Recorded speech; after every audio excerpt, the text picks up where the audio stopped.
Secretary of State Blinken is in the Middle East this week pushing peace talks. He and President Biden support a two-state solution for Israel and the Palestinians. But will that idea get any traction? Joining us to provide some insights is Rabbi Ari Lamm. Rabbi Lamm is the founder of the Joshua Project and chief executive of B'nai Zion, an educational and humanitarian organization working in Israel. Rabbi Lamm, it's good to talk with you. So what do you think of Secretary Blinken's efforts offering U.S. aid to Gaza and then pushing to restart peace talks with a two-state solution? I think it's critical, first and foremost, to recognize what this conflict is about, because without knowing what it's about, you can't solve it.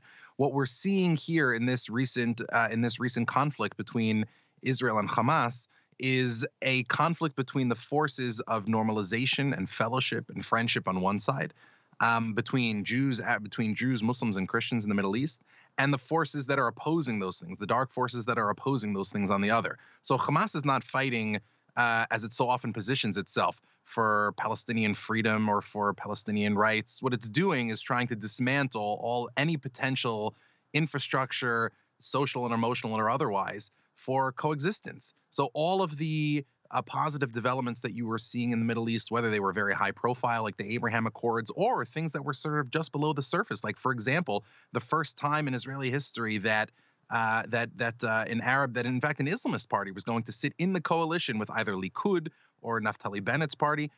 These are all forces, and not to mention forces right on the ground in Israel. These are forces for fellowship, for friendship, for peace.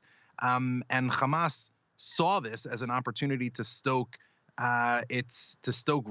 rage and anger and hatred amongst the forces that oppose those things. And its most obvious targets in this respect are Jews, because Hamas's platform is fundamentally anti-Semitic and eliminationist and genocidal. But fundamentally, it's targeting Palestinians, Jews, Muslims, Christians, all throughout the region, as much as it's targeting Jews in particular. And the Palestinian people don't really realize this. According to the Gatestone Institute, a recent public opinion poll showed 57% of Palestinians oppose a two-state solution, and that's a Palestinian state side by side next to a Jewish one. The same percentage of Palestinians say they support armed struggle.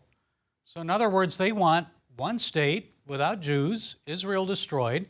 So how can you negotiate peace with a majority of Palestinians when a majority of Palestinians have that attitude? I think the answer ultimately is going to come first and foremost from Israel, and by Israel I mean the growing coalition of Jews, Muslims, and Arabs that make up Israel, making clear that Israel has nowhere to go. One of the, I think, sort of vicious tricks that advocates for Hamas and its allies in the region often invoke is the idea that, well, Israel is an apartheid regime or Israel is a colonialist regime like the French in Algeria. The key difference, aside from all the moral, theological, and ethical reasons for opposing that grotesque comparison, the pure difference between those things on just a tactical level is that, guess what? Jews have nowhere else to go, and Israelis have nowhere else to go. So the first thing that Israel needs to make clear, as I think it sought to make clear during this latest round of conflict, was that we're not going anywhere. You can stoke this program and you can hope for ethnic cleansing of Jews from the river to the sea all you want, but we're not going anywhere. And I think ultimately that needs to lie at the bedrock of any conflict mediation between the two parties. Israel and Jews are not going anywhere. So how has this recent conflict in Gaza affected the Abraham Accords? You mentioned those accords. How about the prospects of bringing more Arab countries into a friendly relationship with Israel? How's it affected that? So, I've talked about the Abraham Accords often on my podcast, Good Faith Effort, and one of the things that I've been pleased to hear from former guests and from friends of the pod is that there actually is a good deal of energy still powering these Abraham Accords forward. I think we're going to see more normalization. I think we're going to see people recognizing, the normalization accords, the Abraham Accords, ran on the energy of recognizing that Hamas's preferred way and Hezbollah and Iran's preferred way of dealing with the region is stoke as much conflict as possible, create as much chaos as possible so that they can seize power and dominance.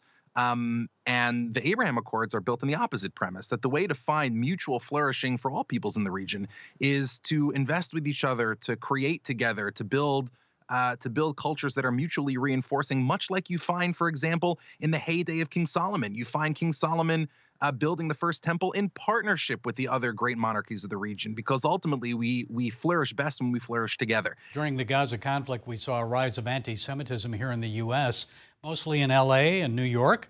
Do you expect that that will subside or intensify now that a Gaza ceasefire is in place? What are your expectations and concerns? Well, ultimately, I think one of the hard lessons that Jews have had to learn throughout our long period in various diasporas is that whatever excuses the dominant culture gives for anti-Semitism, they're just that, they're excuses. And so what we need to do as a community and as a people and as a nation is excavate what exactly is it that is driving this hatred, or not driving it because it's ultimately senseless, but what is it that's allowing this hatred to fester?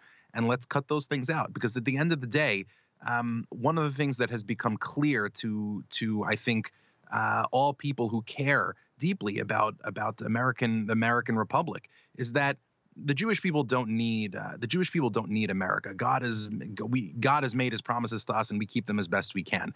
But I think America needs the Jewish people. America needs biblical faith and the Hebrew biblical principles upon which it's founded.